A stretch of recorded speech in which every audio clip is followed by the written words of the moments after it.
Plants Little Projects. Today we'll be driving ground rods. See, I got these 8-foot ground rods here. They are a 5/8 inch diameter. They are UL listed, so I could have gone to a 1/2 inch, but kept the thicker ones just for the heck of it. But they're about $13 a piece. And a ground rodding system. This is an older house, so it doesn't have a ground rod system on it.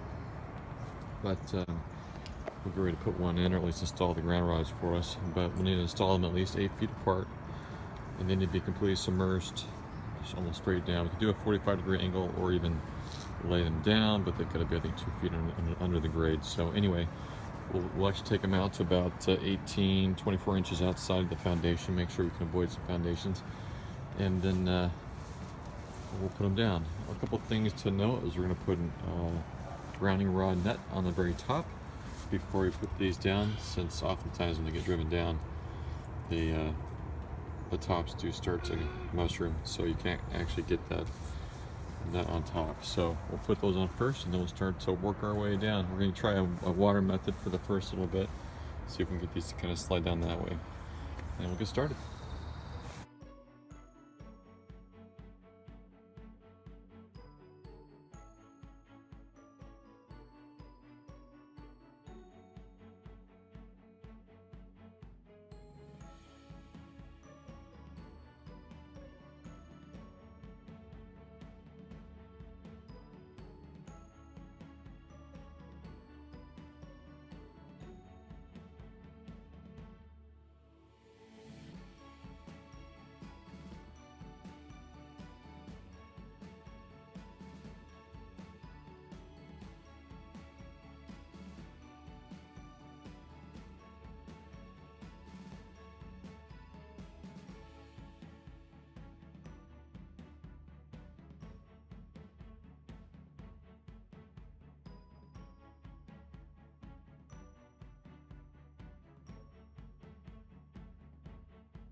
Okay, well, I got most of them driven in. I'm going to kind of show you how this works.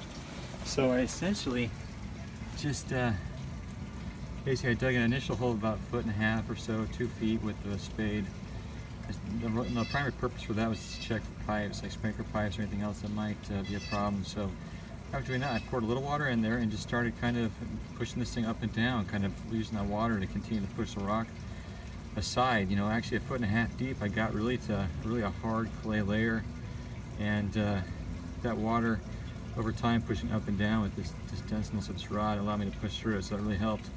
After, you know, the first foot of that hard pan clay, it got a little bit easier, and then I was going to get kind of deeper down about 2 feet on this one, and as you can see, hammer it the rest of the way. This one, a little more of a pain in the butt, so I'll kind of show you this one here.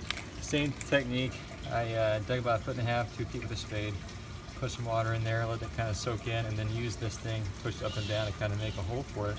Got most of the way down, I would say almost 5 feet down with this thing, and then the remaining 3 feet was just a bear. So using a sledgehammer, you can see how this is mushroomed on top. I went ahead and before I really started to take it with the sledgehammer, I put this grounding net on, and so it was somewhere. But this is close enough now. This is actually in kind of a depression area, so I'll probably cover this up.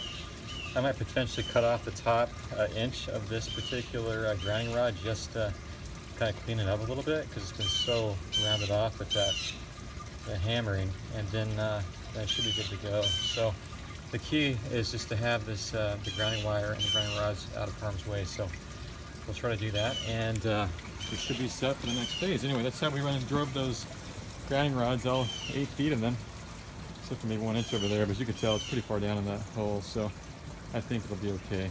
But anyway, that's it. Not too bad.